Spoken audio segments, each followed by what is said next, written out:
My next guest has founded a brand new program called Career in Dental Assisting, which is, get this, it's a 10-week school that gets students trained and ready to become part of the dental professional community immediately. Now, their facility is based in Brookline and has a staff of seasoned veterans who not only train the students, but the team also helps them identify and secure the best job fit for them. We now welcome founder and program director of Career in Dental Assisting, Dr. Allan Sasson. Welcome to Revista Hispana. How are you? Very well, thanks. Good, good. So I got the last name right? You did, you did. Beautiful, beautiful. So let's get right into this. You are an accomplished dentist, right? Yes, I am. So you've had a career. 30 years. 30 years. So I think you're trying to give back to the community by doing this. That's exactly. I'm trying to give back to two groups, the community and my profession. Because it's sorely needed. We have a shortage of dental assistants. So we do. I was going to say, so there is a need. Absolutely. Yeah. And why is that? Well, I think the profession has a lot more dentists than they've ever had in the past. Practices are opening up in places that they never opened up before, and it's not kept up. The amount of dental assistants have not kept up. That's an interesting career need and a niche kind of career that here in Boston could probably do very, very well with such a diverse, labor force. Absolutely, and it's very important here in Boston because there is a diverse labor force, and multilingual is critical, very, very important, because of course we have a multilingual society here in Boston. So if you're bilingual, right, terrific. You're already at an advantage. Big advantage, and especially if you're Latino speaking, big advantage. And that's why you're here on Revista Hispana. Yeah, that, and I'll be honest with you, it's also the work ethic of the Latino community. It's so you know it well. Let's say 90% of my people that I've worked with in my practice for a number of years have been from South America. Out of choice. Wow. I don't know if I'm allowed to say that on TV, but it's out of choice. Yeah, absolutely. Good for you. Speaking of that, where are you from? I was born in Egypt, so I'm of an immigrant family, and so I know well what it's like to come here from my parents and start with basically nothing, starting over again and make your way. In America, it's a great place to have that opportunity, but unlike today, in those days, it became affordable to educate yourself, have professional pride in what you're doing, get a meaningful income. In the world today, it's become harder and harder.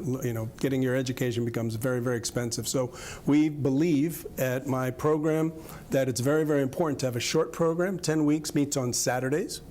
So no matter whether you have a day week job, et cetera, but you can go to the school and do the program, finish up in 10 weeks and go to work on Monday. Yeah, tell me a little about the training, as I know we have some footage of actually what goes on there, but kind of walk me through the program again. Okay, so in the 10 weeks, each Saturday, the day is divided up into 2 sessions. So the morning session is academic, so we have classroom study.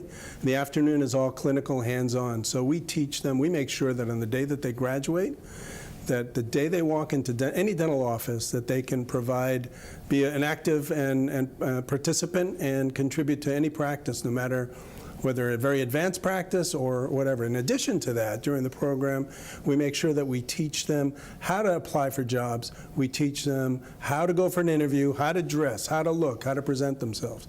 So it's soup to nuts. And the fact that we keep the class very small, right? We don't have 50 students.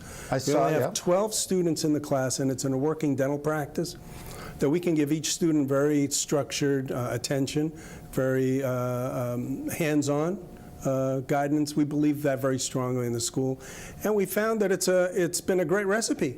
And then you got a little graduation ceremony where everyone feels proud. Oh yeah, that's it. Yeah, that's a big deal. I will tell you, we've had students come from Maine, and they're bringing their families. They come drive all the way down from Maine from the graduation ceremony. All right, let's let's put the website up one more time, because I know that now, since we've kind of talked a bit about it, people hopefully be interested or know somebody, because at least I know a few people offhand that I'd like to send over there, and that's a great thing for the community. I'm glad. Well, let me make one last point, because it's real important that what we've also done on the website is we have 2 translations of the entire site. So it's in Spanish, and it's also in Portuguese. Excellent. So if you have a grandma, grandpa, mom, or dad is not as comfortable reading, speaking English, what have you, it's in another language that they can maybe have more comfort in reading, understanding more, so they can engage with the potential student. Looks like you've got a good marketing team behind you. Well, and the other thing important to know, real important, because money's important in the world today. So we have identified a group of private donors that we have up to $1,000 scholarship for this $5,000. Kudos to those tuition. private donors. Right, exactly. So it's up to $1,000 a year, which is a lot of money. So it can help Absolutely. people. It goes a long way. Absolutely. It could be 20% of their fee, right? It's a big deal. Hey, Al, I good want to job. thank you very Good, much Al. for the opportunity. Al and Al. Al. If we want to start a lawyer's, no. Al and Al. All right. Thank you so much. All right. Well, we come back. Hey, guess who's back in town? Original Living Magazine. And there are two fun parties, one in Boston and one in Miami. I had to go to both, sorry. But details coming up right here on Revista Hispana. Next time, I'm taking Charles' car.